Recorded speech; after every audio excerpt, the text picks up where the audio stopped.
Good Monday Matters. I hope you had a wonderful Sabbath and are looking forward to a new week and all the things that God has in store for you. My name is Mike Courtney and this is Monday Matters. Every Monday I take just a few minutes and talk about something to make your life happier, healthier, and perhaps a little bit holier. I said this last week, I'll say it one more time. Usually the topic is just something that has come up in the middle of the week, just some thing, some thought, and I thought, well, I'll just say something about that. I don't. My goal in this is just to give us something to think about, a conversation starter. I don't begin to imagine that I have all the answers to any of this or some wise, profound response that you absolutely need to hear. In fact, I will tell you that what I want to talk about today, I really don't. But I still think it's important to talk about it, to begin to think about it. How can I do better in this particular area of my life if it's something like that? So I was sitting at a ball game, which I do a lot now, watching John Michael play. Sitting at a ball game, and Jennifer and I, John Michael's mother, my daughter-in-law, began talking. She said, I want to know how many emails you have on your phone right now. And I said, I don't have any. She said, I love that. I said, I open them, I respond to them, I delete them. And she said, I just love that. I see so many people whose phones are just jam-packed full of emails and not responding. So it got me thinking just about, in general, about living more efficiently, more effectively. The things that we can do for one thing, when we do that, it makes life more productive. I can get more done. If we are kingdom people and we're doing things that make a difference for the kingdom, then being productive is important. And so if we can live a little more efficiently, a little more effectively, makes us more productive. Another thing that it does is it makes us more purposeful. I have all these distractions of things that I should have done, or how do I handle this, or reinventing the wheel over and over and over again, and I can't focus on my purpose. One of the great difficulties in life, and one of the most important things, is keep the main thing the main thing. Whatever it is we're supposed to be doing, do that, and so it makes us more productive. It makes us more purposeful. And then here's the third thing. It makes us more peaceful. Life is just easier when we are a little more efficient, a little more productive. And so I want to talk about 7 things that we can do to live a more efficient and effective life.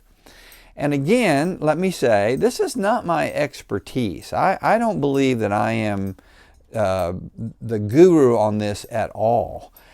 I do think that perhaps I'm above average just because I've had to be, because it's not my nature.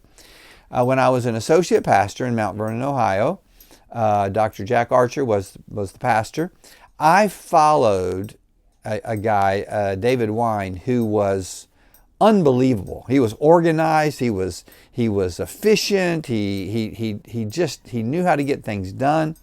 When we moved there, Doris said, how long do you think we will be here? I said, 5 years. That's how long it'll take me to unravel the organization that David Wine has put together, and it'll fall apart after 5 years, and then I'll have to leave. One night, after being there 2 or 3 years, I was sitting in my office, and Dr. Archer came in, and we were talking, and I made a statement. I said something about, I am not very efficient. I'm not very effective. And I need to be better at that. And Dr. Archer, who very rarely gave compliments, he said, that's not true. He said, when you came here, that was true. But I saw you recognize that as a weakness, and you worked really, really hard at that. And now you're one of the most effective, efficient people that I know. So I say that to say, that, by the way, that's come unraveled. But still, because it's not my nature, because it's not the thing that just comes naturally, I have worked hard at trying to be more efficient and more effective in the things that I do. And so after talking to Jennifer, after thinking about that, I thought maybe I would share with you these 7 things. Let me give you a little scripture to tell you why it's important. In the 90th Psalm, the 12th verse, The psalmist writes, teach us to realize the brevity of life so that we may grow in wisdom. Life is short. At its very best, it's short. And so to use that time wisely is important. And then here's another one, Ephesians chapter 5, verses 15 and 16. So be careful how you live. Don't live like fools, but like those who are wise. Make the most of every opportunity in these evil days. I just believe that we are called not to be obsessed with this, but as Christ followers, we are called to be a little more efficient, a little more effective. If I can improve 1% every 1% a year, and I live to be 70, I've almost doubled my effectiveness in the course of a lifetime. So these 7 things, very, very quickly, we need to be more effective in how I'm saying this. These 7 things. And I'm not going to expound on them much. I'm just going to give these 7 statements. By the way, I will write these in the show notes, as we say. I will write these. I am going away from the Branches blog. I'm trying to find a place where I can kind of land 15 years of blogging so that people can have access to it if they want. But I'm going away from the WordPress blog site, and as I figure out how to do that, I'll let you know. But that means I'm no longer posting these to that Branches blog site. Here are 7 things. Number 1, and actually Jennifer gave me this as we were talking about this. Number 1, don't put it down, put it away.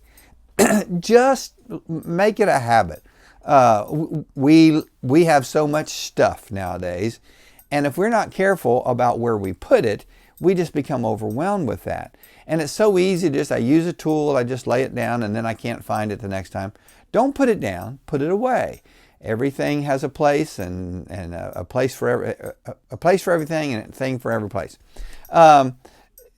Just be efficient in that. When I take off my shirt, I try to remember to hang it up. I got to hang it up sometime. Might as well do it then, not have to come back later. When I'm using a tool, don't put it down, put it away. Here's number 2. Schedule productivity. I have found I am more productive at certain times during the day, and so I plan that. I schedule that. Now for me, I've said it's early morning hours, and the early morning hours are important because I get a lot done during those periods of time. And by the way, when you do that, don't feel guilty for what happens in the non-productive times, but just schedule productivity. I've got this project I'm working on. I know that I'm at my best from 3 to 5 o'clock in the afternoon. I'm going to set aside these 2 hours to do that. Schedule that. Here's number 3. Make daily list daily. All of us have heard, and most of us do, make a list. Here's the 10 things I need to do today. We do about 3 of them. And then the next day, we have a list of 10 things I need to do, plus the 7 I didn't get done. Now I've got 17. I get about 4 of those done.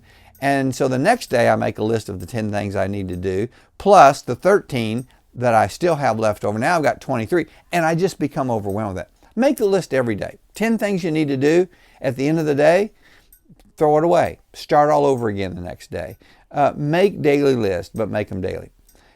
Here's number 3, and this is mainly about emails, but just or mail in general, or text.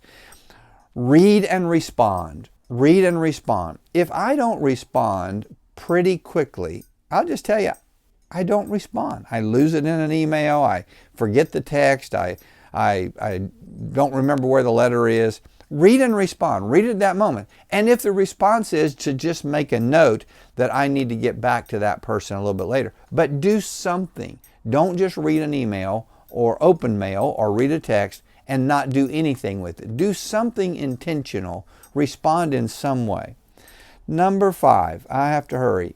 Use technology, but don't abuse it. There are lots of apps, a lot of things I use. I won't go through a list. I could, but lots of things that I use to help with productivity, things to help with my schedule, my calendar, those kinds of things. Use that. Take advantage of that. You don't have to be a hugely tech-savvy person, but you can put an app on your phone to help you remember the 3 important things of that day. You can do that. But don't abuse it. Don't get caught up in it. We spend more time doing the app than doing the thing. So use technology, but don't abuse it. Number 5, start hard and finish clean. Do the hard things first. I like to start early in the morning. That doesn't have to be your case, but start hard. Do the hard stuff first. Do the stuff you don't want to do. Get that out of the way first. And also finish clean. You know what? I'm going to be done at 4 o'clock today. I'm just going to be done.